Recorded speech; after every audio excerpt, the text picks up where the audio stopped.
বাঁধার পরও ওটা আপনার কাছে আসবে, আপনার গা ঘেঁষে বসবে, আপনাকে চুমো দিবে। আপনি যদি ওর বংশ নির্বংশ করে ফেলেন, তারপর বংশের লাস্ট একজন যদি থাকে, সে আপনার কাছে আসবে, একটা চুমা দিবে। কার কথা বলতেছি বলতে পারেন?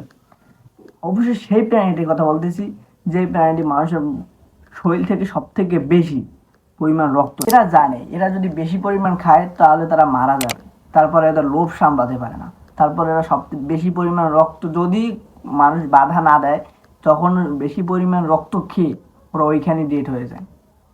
এতটা লোভী এই প্রাণীটি। এটা একটি প্রাণী না, এটা একটি পরজীবী।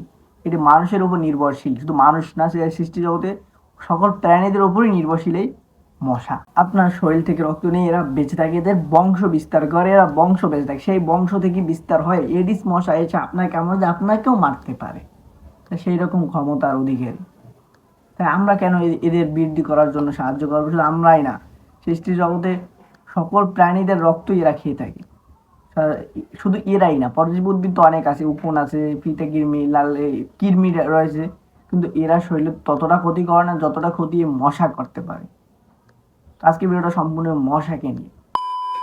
হ্যালো, আসসালামু আলাইকুম। আসলে সবাই বেশি ভালো আছেন, আমি অনেক বেশি ভালো আছি। আজকে ভিডিওটা মশাকে নিয়ে, যে মাঝে মধ্যে আমার ভিডিও তৈরি করার সময় আমার সামনে থেকে এরকম চলে যায়, আবার এরকম আসে, কিন্তু সেই কালে কিছু বলতে না পারলো, আজকে ওকে এক্সপোজ করে দেব। কথাটা ফানি হলেও এর থেকে বেশি এটি গুরুত্বপূর্ণ, কেননা একটি এডিস মশা কামড়ে একটি মানুষের মৃত্যু হতে পারে, এবং সেই মশাগুলো আমাদের শরীর থেকে রক্ত চুষে নিয়ে তাদের বংশ বিস্তার করে।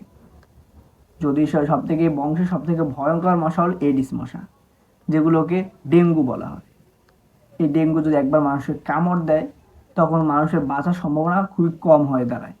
তো অনেক মানুষ এরকম হাসপাতালে ভুগতেছে। সব থেকে বেশি মৌসুমটা হলো এই গরমের মৌসুমে।